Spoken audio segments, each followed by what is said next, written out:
Hello folks, we have indeed received patch 1.5 for Steam, which arrived just roughly 2 days ago, fixing a plethora of issues and adding some much needed quality of life, but the patch did leave one pivotal question for a lot of gamers, which was, what about consoles?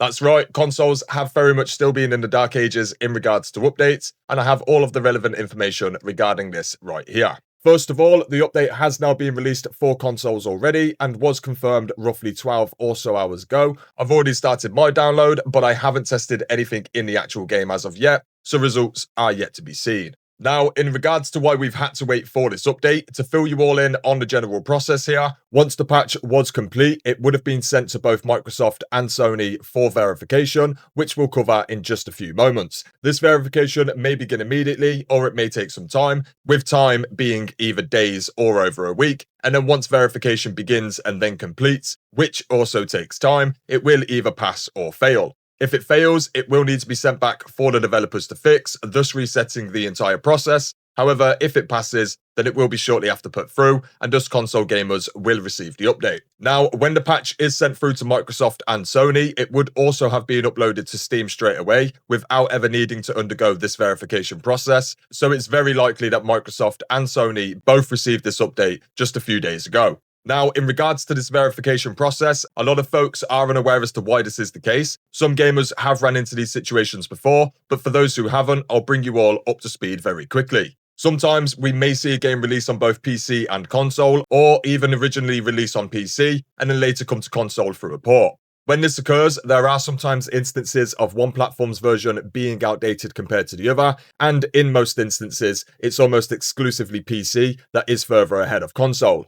The reason being is Steam simply has far better systems in place to allow developers to upload patches and updates to their system without any previous verification being needed. I don't so much understand why, but we can likely put it down to Steam just being quite sophisticated and built around this concept in general. However, for consoles, it is an entirely different matter. Before developers are able to upload any form of official patch to their game, it must first be verified by the console, and in this case, we're referring to Microsoft and Sony. So until they verify the update and give it the green light, we will not be receiving it. There are some exceptions to this rule, such as any developer who sits within the AAA category are usually not required to undergo this process, and this is largely due to their high standing within the gaming industry. So developers like FromSoft, CD Projekt Red, etc. Everyone else, however, is very much subject to this process, and with Lindsay being entirely unknown prior to Wuchang's release, they will absolutely be held back by these constraints. Now, the reason this process exists is Microsoft and Sony do not want any form of update that could somehow interfere or mess up the console itself. As I said, Steam doesn't have this issue due to its infrastructure, and because of this, developers on Steam can throw out patches very quickly, so if they accidentally break anything, they can potentially fix it very swiftly also. For consoles, things are done very differently. Due to the process, console patches tend to be many smaller pieces, all bundled together into a much larger update, due to the time it can take to finally verify the patch through. Meaning, these updates typically tend to be quite big and vetted to ensure they don't create further issues.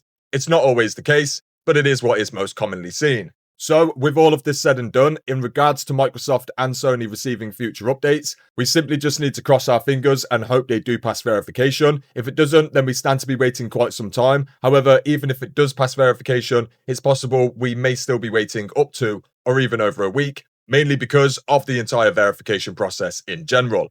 It's not necessarily Lindsay's fault, as many developers all have to undergo the same process. However, frustrations are only natural. Anyway, I'll continue to keep you all posted as we move forward with future updates, but that should help clear up as to why console players are in this situation. I might also add, I'm no expert and I've never worked within the gaming industry. I just research and read a lot about whatever I'm covering, and I also have first-hand experience with mini games not being up to date on console over the years. So I may be a little bit off with the info here and there, but generally, this is our situation. Now, as for the actual patch itself, beyond the performance, mechanical, and bug-related changes, one of the most talked about aspects of this update would be the various different changes made to the different members of the Ming faction. I won't go into all of the specifics, and I am currently working on an individual video for the subject, but essentially, Wuchang is set in the late Ming dynasty, and many enemies and bosses we face off against are all Ming forces, with some bosses being prominent and renowned figures from that particular time.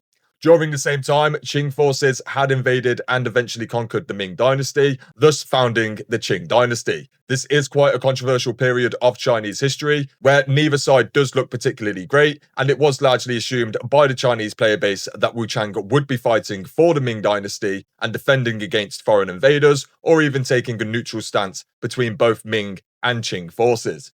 However, in the actual game, and as previously stated, many of the enemies and bosses are Ming forces, and this has directly upset a portion of the Chinese player base. As to how big that portion really is, I honestly don't know, but it's been enough to spark quite a bit of backlash within China, so much so that with the recent 1.5 patch, Ming forces can no longer be attacked or defeated, and any Ming boss will now remain in the game once defeated also. I won't go too deep on it here, but it has also affected specific quest lines and certain narratives too, which has now subsequently upset many Western players who really enjoyed the original narrative and direction. I honestly don't have a stance on this one. I'll keep myself right out of the politics that I know nothing about, but that is the situation summarized very briefly for you all.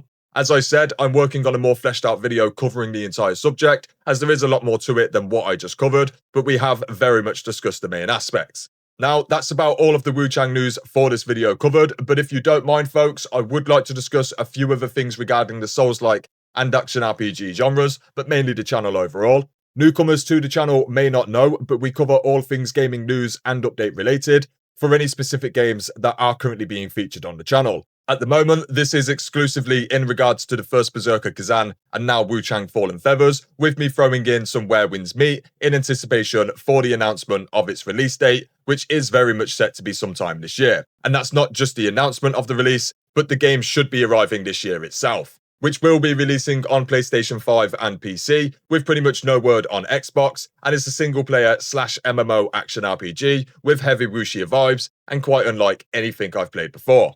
So if that piques your interest, then I have a very solid gameplay breakdown already, and I will be sprinkling in more Where Winds Meet over the coming weeks and months. To add to all of this, I very recently played the Hell Is Us demo, which is currently available on Steam, PlayStation 5 and Xbox Series S and X. After playing and already having contacted the devs in regards to an early access key, I'm quite set on covering the game essentially as of now. I don't have confirmation on early access, and I may never get it. If that becomes the case, then expect lots of news videos and not so many guides, but if I am able to indeed acquire early access over the coming weeks, then I'll absolutely be preparing tons of guides and a fully fleshed out review video for when the embargo lifts. It's all variables right now, but as a solid baseline, you can all expect in-depth breakdowns and news videos for Hell Is Us, essentially starting now, with the first video set to drop tomorrow or the day after. So pretty soon I should be rotating through 3 games and then eventually 4. There may very well be even 1 or 2 more added in the meantime. We'll simply just have to see where things take us. But the introduction of another single player title like Hell Is Us, and then hopefully not long after the inclusion of Where Winds Meet, should very much help with the slowly dwindling vein of content that Kazan has become, and Wuchang will eventually and inevitably follow. Where Winds Meet is set to be a live service MMO, so I should have a lot more of a stable backbone there for news videos, whilst I'll still very much be able to keep on top of single player games also. As one begins to burn out, we should be able to throw a new one in, and then simply rinse and repeat. So with all of that said, let me know in the comments below what you'd like to see featured on the channel moving forward. I can't make any promises, but as time goes on, we should be able to start covering more and more. But anyway, that's enough rambling from me.